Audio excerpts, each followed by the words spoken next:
சொர்க்கம் நுழைவதற்கு முன்னால் அவர்களினுடைய முகங்களை எல்லாம் அல்லாஹ் அழகாக மாற்ற ஆரம்பித்து விடுவான். அவர்களினுடைய முடிகளை கூட ஒரு குழந்தைகளுக்கு எவ்வாறு முடி எடுக்குமோ, ஒரு பிறந்த குழந்தையினுடைய தலையில் எந்த அளவிற்கு மிகவும் லேசான ஒரு முடிகளை அல்லாஹ் வைத்திருப்பானோ அதே போன்று பார்ப்பதற்கு மிக அழகான முடிகளை ஏற்படுத்துவானாம்.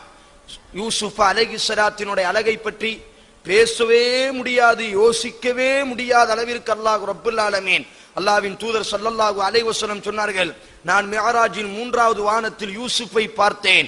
முழு உலகத்தினுடைய அழகினுடைய ஒரு பகுதியை, பாதியை அல்லாஹ் யூசுஃபிற்கு கொடுத்திருக்கிறான். இந்த உலகத்தில் நாம் எத்தனை பறவைகளை அழகாக பார்க்கிறோமோ, இந்த உலகத்தில் எத்தனை இயற்கைகளை நாம் அழகாக பார்க்கிறோமோ, இந்த உலகத்தில் எத்தனை வளங்களை எல்லாம் நாம் அழகாக பார்க்கிறோமோ, இந்த அத்தனை அழகினுடைய பாதியை அல்லாஹ் யூசுஃபிற்கு கொடுத்தானாம். அதைத்தான் அல்லாஹ்வின் தூதர் கூறினார்கள், அந்த மஹ்ஷர் மைதானத்தில் இவர்கள் எல்லாம் சொர்க்கவாசிகள்.